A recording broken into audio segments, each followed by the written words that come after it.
Mas eu queria saber, assim, do que a gente conversou, do seu papel na sociedade, da sua luta, o que que você gostaria realmente que as pessoas escutassem? Eu acho que é justamente o nome desse podcast, entender a importância do lugar da escuta e não ter medo do que vai escutar. E aí aprender a lidar com essas verdades desagradáveis, incômodas que vêm quando a gente se coloca nesse lugar. Porque é muito importante que eu, por exemplo, fui criada numa sociedade homofóbica, então durante muito tempo na minha vida eu reproduzi isso, então eu tive que aprender.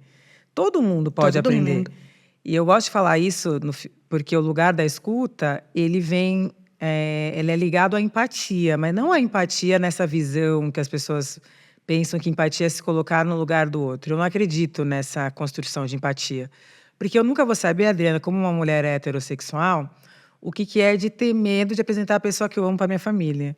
O que é ter Sim. medo de ser expulsa de casa. Eu tenho amigas lésbicas que elas têm códigos quando elas andam na rua, que elas têm que soltar a mão da companheira, porque elas têm medo, às vezes, um cara olhou estranho. Eu não sei o que que é isso, porque eu sempre me relacionei com homens. Então, como é que eu vou dizer que é só me colocar no lugar do outro e ir para casa?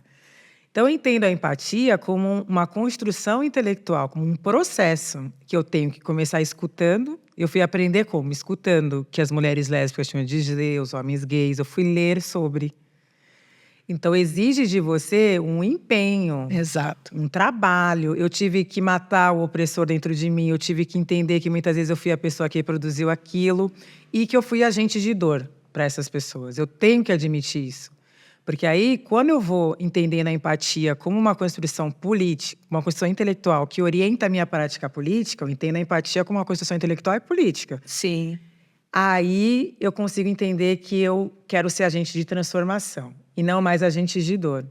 Então eu terminaria dizendo isso: esse lugar da escuta ele vem acompanhado com um processo que vai exigir empenho, esforço seu, que não vai ser fácil, que muitas vezes você vai se chocar, vai ser difícil, mas não há outro caminho possível. E essa empatia, ela passa necessariamente por a gente escutar, por a gente ler, por a gente assistir outras coisas, para a Compreender, gente compreender, aceitar, né? aceitar, porque aí isso orienta, aí você vai saber o que fazer. Exato. Quando você entende que essa escuta vem acompanhada de todo esse processo que vai exigir de você empenho e esforço.